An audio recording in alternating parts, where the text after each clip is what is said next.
Yun. So there. So I want you guys to go to Google. So let's say change ko into SCGP.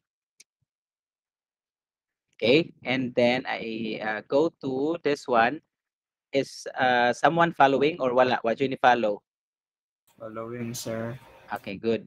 So this time, let's go to this one, Google Apps. So you will see here the Google Apps inside of, I mean, among of this Google Apps, you will see their sites. Okay, so click on sites, and then this time we're going to create a. So these are some of the basic sites now. Where's my portfolio? So it checks anako. Just wait for a while. I'm gonna show you the dati when I mean when I don't upload my videos sa YouTube, din ako siya ginabutang sa akong sites. And okay, so just wait for a while. Anyway, we're going to create this one later on, step by step.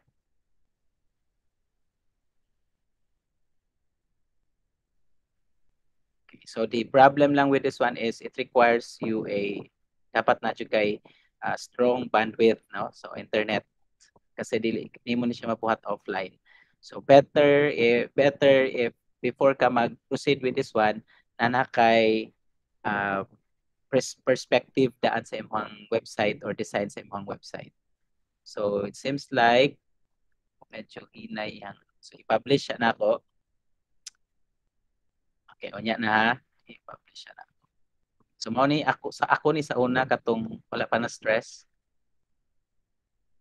So view publish website.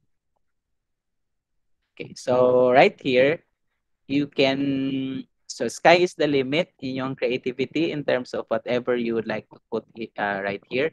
So let's say for an instance, you can create drop down something like this. So kani siya medyo kung i-scratch from scratch ta magsulat ani, medyo say tawag ana, medyo dugay, no? Medyo daghan kay. It really requires advanced scripts. Yeah. So right here you will see some of the videos. Yeah, some of the videos that I have created. So wala na ako siya give-upload sa YouTube before.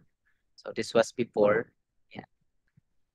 Yeah. So this is what we are going to do now. It's live. So whatever you're doing here will be live.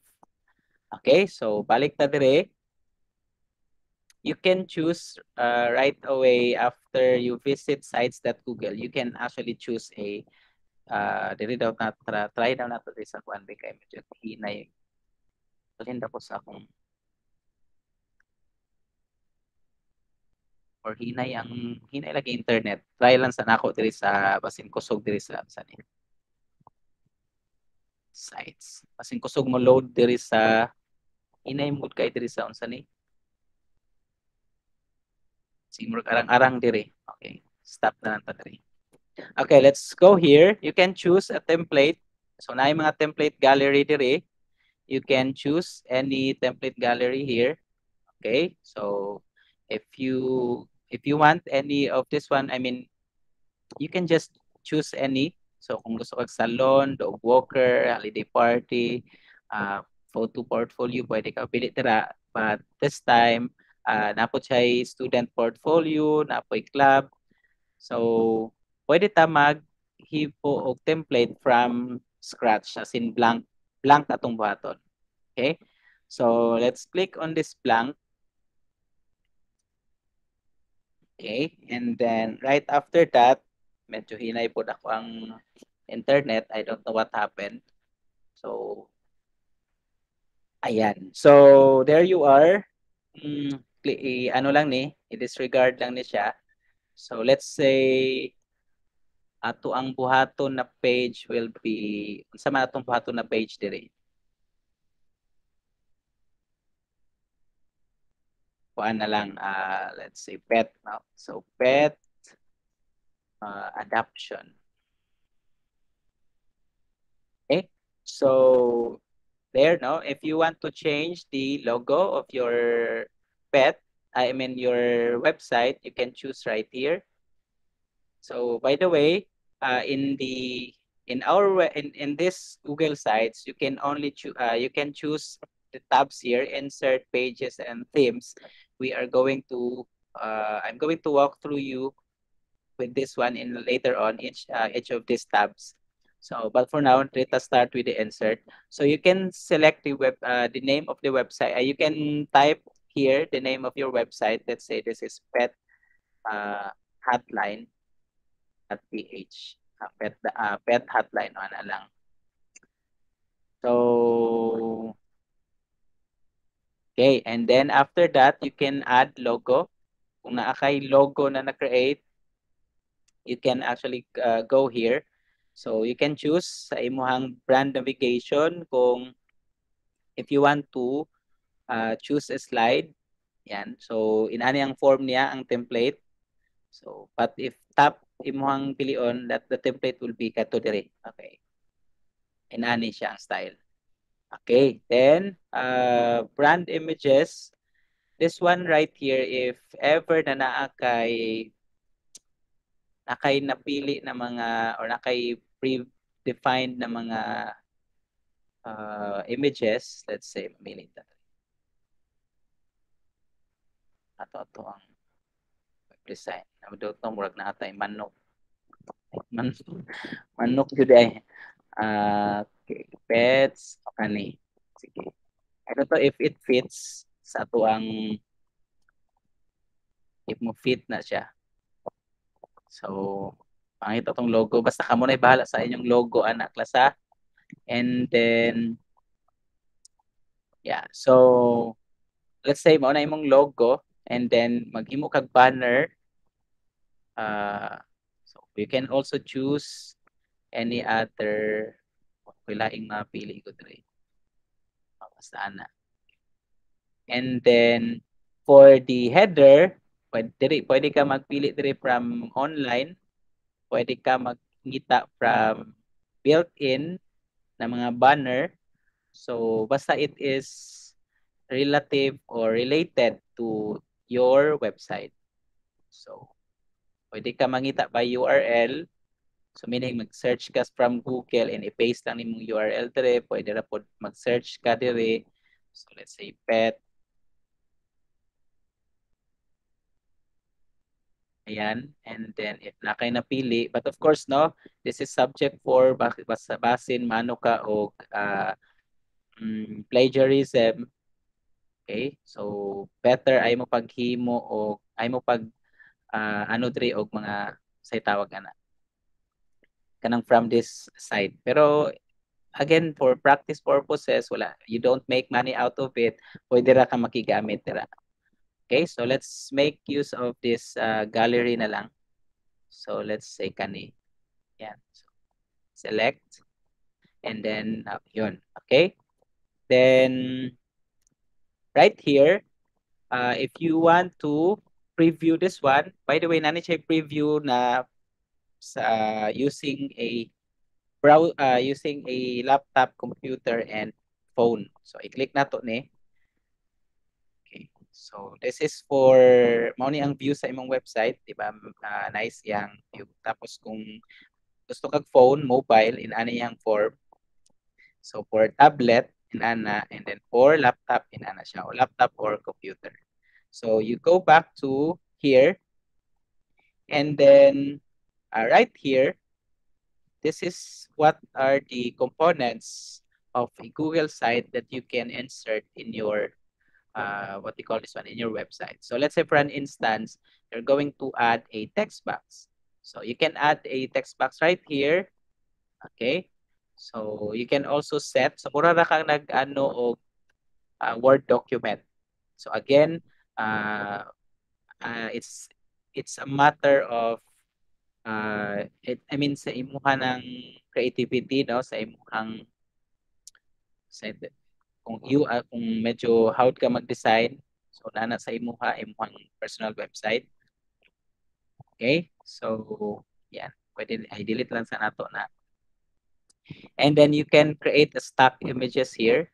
by uploading or by selecting some of the images right here. Yeah. So let's say itatag mga images. Kita lang po tag pets dali. So let's say kani kay cutie. So insert. Yan. So you can also insert some more, no? Pwede ka mag-insert, ikaw pala kasi may pang-insert na. Now you can also embed. So the embed meaning you can write your own scripts here. Let's say you start with HTML and HTML. So atong gibuhat nato kanina sa, let's say,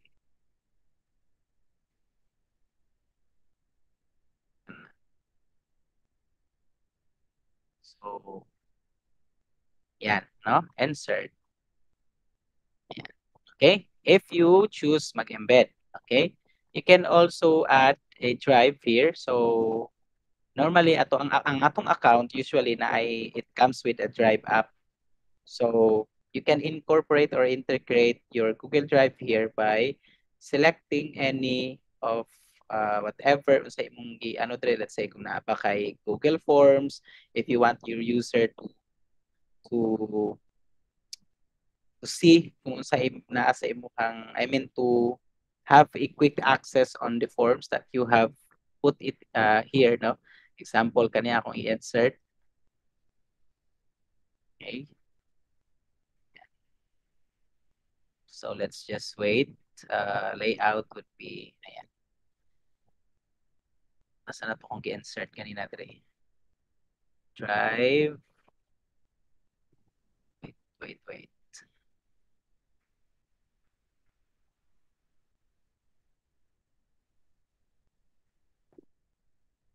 Wala lagi. Okay, anyway, sige. Basta, ang itataglain dire. Let's say kaning inyuhang Google Forms. Okay, insert na to siya. Ayan. So, I don't know what happens kanina. Anong wala tuloy, ano? So, pwede nimo na siya sa tawag ani, i-drag, no? Go. Yan. So, if gusto ka na imo siyang, di kay siya move, inana ka big or kadako, pwede nimo siya paggamay ang size. Okay? And then, uy, nagdagan pa. All right, so right here, naput tayo layouts. So, in the layouts, wait lang, kaya mo nagdagandagan pa siya. So, in the layouts, you can choose here, kanang maghimo kag mga gallery or image gallery. So, pwede ka magbuhat ana dire. Just choose or just select here, no? Like kani, okay. Himo kag mga layout gallery, just click on that. And then upload ka, select image, pwede nimo butag YouTube YouTube video, pwede ka butag calendar maps. Okay, try na to isa-isa. Let's say new daw. Ito sa okay, sige kanina lang first. Select and then yeah. Okay, next is we are going to also add here calendar. Yan. So, kaning calendar diri is kung kasi na kay network. So, kung naka-load na since sa admin, ang admin na to is John Paul, kung nag-maintain sa calendar sa John Paul, makita po na diri sa to ang makita na to ang nakasync na tanan calendar sa John Paul. So, ma-notify ato ang website or makita sa atong website. So, you can also add map here. Okay, so ano nang tag Philippines or Davao City. Okay, pwede nimo iano sa via satellite or if okay, and then select yan. Okay? Now, Another thing that you can add here as a content of your website is you have here the collapsible group. So kaning collapsible group is if i-click mo na siya, you will see collapsible from the word itself. Now, let's say you have here list. Sige na lang. Bet is something. So, that's it. This one is katong drop down, no? Mga drop down list. Or kung if you're familiar with Blackboard, okay, pag once i-click nimo ni siya, makollapse na siya and then makita niya ang mga list sa imong items inside of that list. Okay, so let's say Aljun.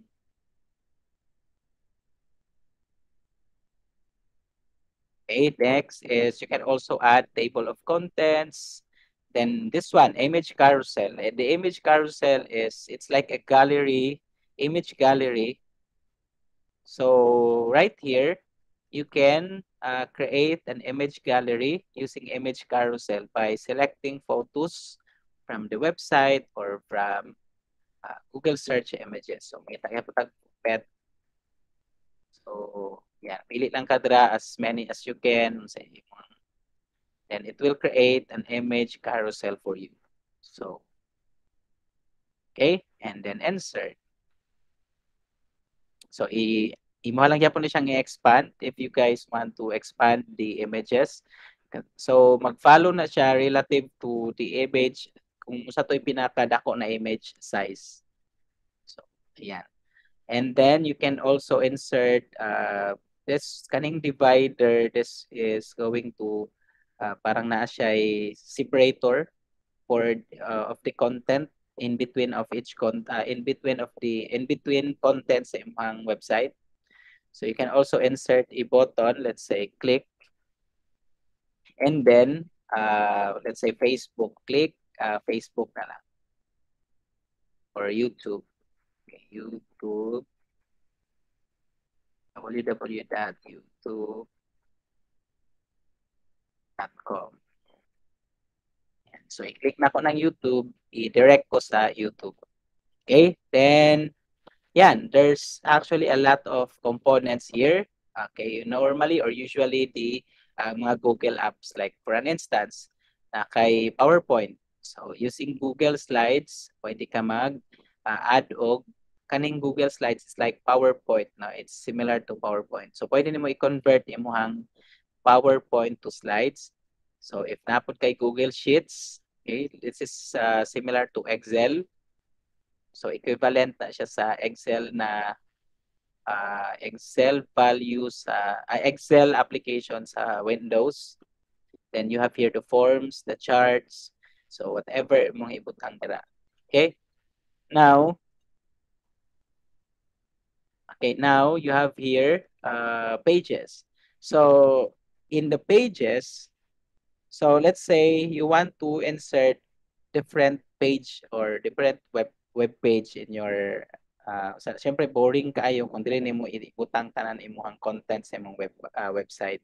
So you go to web page, just click on add new page. So let's say this is profile. So here ayaw lang sana custom path. Yeah. So nanakay another page. Sige, next is, let's say, about a gallery. Okay. Kahit po mong gallery, kahit mo ang adaption, kanang mag-adapt na kuno kay, and then you have here about us. So, if in the event na naa kay, let's say, nakay isa ka page na naa siya multiple web page, kay naa siya multiple web page, call. Okay, if in case na ay multiple web page, don't mind it ha. So, wait lang. Okay, na ito pag. So, if in case na you have here, you're going to add a web sub-page of, let's say there is a adoption. Putang taog another page. So, add page lang ka. And then, let's say for dog. Okay, and then ano po ka another subpage for cat, lahi-lahi nimo siya dog, cat, etc. So, ayan, that's how you actually do, no? I mean to create a subpages for from a parent component na web page. Okay, and then lastly, we have here the themes. So, ikaw ba, kaning themes, pre-built in na ihatag sa Google, pero you can also create your own themes. Kani is i-follow niya ang mga uh, font size, ang font face. Okay, ayan. And there, so by the way, that's it, no? The three. So karon ato siyang tan-awon sa ato ang preview. So in the preview, you have here home, you have profile, you have gallery, and as you can see, you all have here adoption. Yan, dog, cat, and then about us. And then, pwede nimo na siya ma-view via a mobile. So sa mobile, o ano na siya dre. So it's live. Live ni siya class, as in live. Okay? So, you have here dog, cat, home. So ato ta sa home, kay diri man ta nagbutag mga contents. Ayan. So una dira tanan nimong contents sa imong gusto ibutang dira, and then balik ka kung sa tablet. Okay? Kung sa laptop or PC. Ayan. And then let's go back to our here. So what is this? This is the share with others. So this is what I would like you to do in next, no? I mean sa ato ang sa akong requirement sa inyo for this midterm, sa ato ang lab exam. I want you to share the website sa ako or I'll just ask the URL from you. Starting, I'll give you time to create your website. This would be your laboratory exam. So you just get the link. Okay, to get the link, diri mo siya kaon. So if I'm going to ask you a link, wait, diri mo siya pa. Saan ang tong link? Click tara, dapat kani. Why it's not siya nag-set? Ay, okay, i-publish siya nila to. So publish siya na to, pet hotline, then publish. And then that's the time you will get the link. So live na ni siya every time na i-visit ni sa if you want the a person to visit your website, you just have to copy this link and then share it with your classmates. So example, i-share na ko ni sa inyo ha.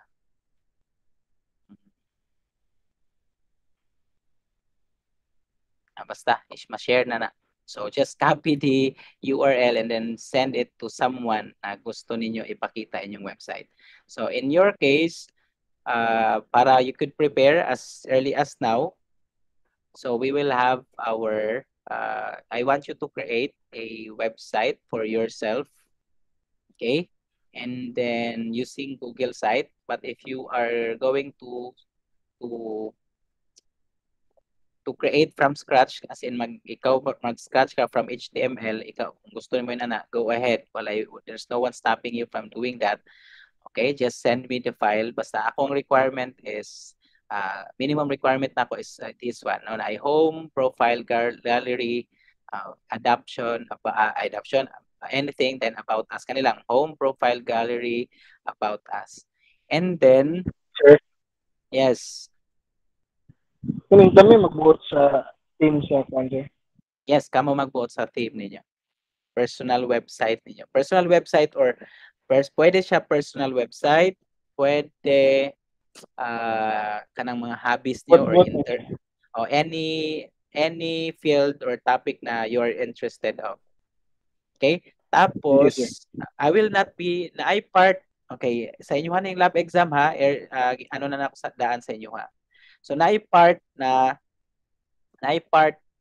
ako na half of the grade ang mag-grade is ako, and then the half of the grading will be from my colleagues.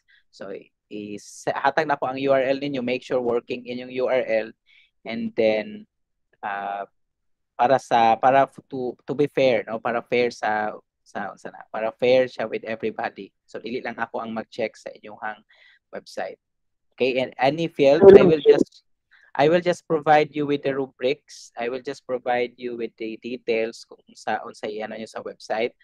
So basta you'll have to submit me the URL within which is kano sa siya by next week pa during the examination. Okay. So kaya ano na ko kasi dili ninyo ni maanuhan with this isa lang kabilaran. I mean, that's why I give this to you early as now. It's because I want you to think of something na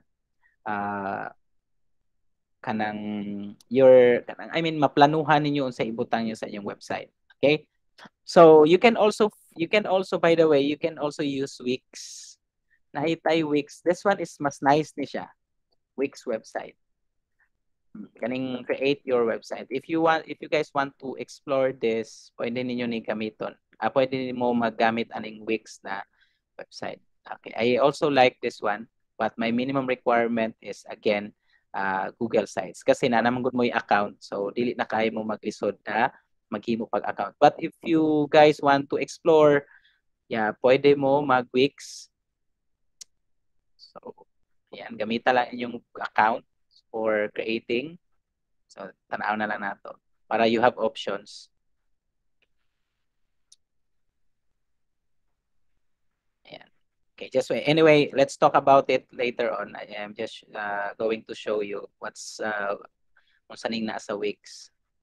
So, yan. You can actually create a website for your client. So, let's say blogging na imuhang gusto. So, next lang ta. And then you can select any of the template recommended here. So let's say online store to ang anuhon. So magpili lang jud ka diri class. I mean magpili lang ka, and then later on i-direct ka niya sa katong mag-create na jud ka og website. So same gyapon with Google Sites na ay mga options that you can select from. So let's say diri ka sa kani siya mga templates ni siya wherein makita nimo kung unsay possible na appearance and look and feel sa imong website. So naay uban diri na bayad. Okay, katong free lang ka. If you want na magbayad jud ka, so go ahead. You can buy a template here. So now gi-direct na kaniya sa Wix website editor. So ang ano lang jud ani is patience kasi kailangan og internet. So mas okay kung naplanuhan na niyo daan inyong website before mo proceed with this one. Kasi para dili mo mag-waste of time. No, i-plot na niyo daan. Anyway, di ba that's what engineers do. So planuhi daan niyo yung website before you proceed with this one para kabalo na mo namoy ano daan kung sa inyong gusto. So pwede ninyo ibutang inyong portfolio dire para until mo graduate mo diri ninyo ibutang inyong mga portfolio. You use Google Drive. You use Drive to store all your portfolio, and then inyo lang siyang i-incorporate sa inyong. The good thing about nganong Google Sites akong gipili, it's because it would be easier for us to integrate Google Apps kasi under Google man gud ni ato ang account. Okay? So, ayan. Anyway, si Wix editor medyo bugat siya, pero the good thing about Wix editor is ikaw pwede nimo siya naa siya capability na ikaw jud ang mag ano sa imong website. Ayan. So, background theme, menus, pages. So, napo siya medyo daghan siya component na i-load. Pero nice jud siya. Nice yang tawag na interface, ang appearance. Pero if you're not used into this one, sa yang appearance, medyo maglisod jud ka. You will have the difficulty parang understanding it first. But yan, patience is a virtue. Kaya ano na ko sa inyo as early as now, medyo nagdali ko with the because I'm going to give you a time for doing your lab activity. No, lab exam rather. Okay, let's just wait for the website weeks, no? So, ayan.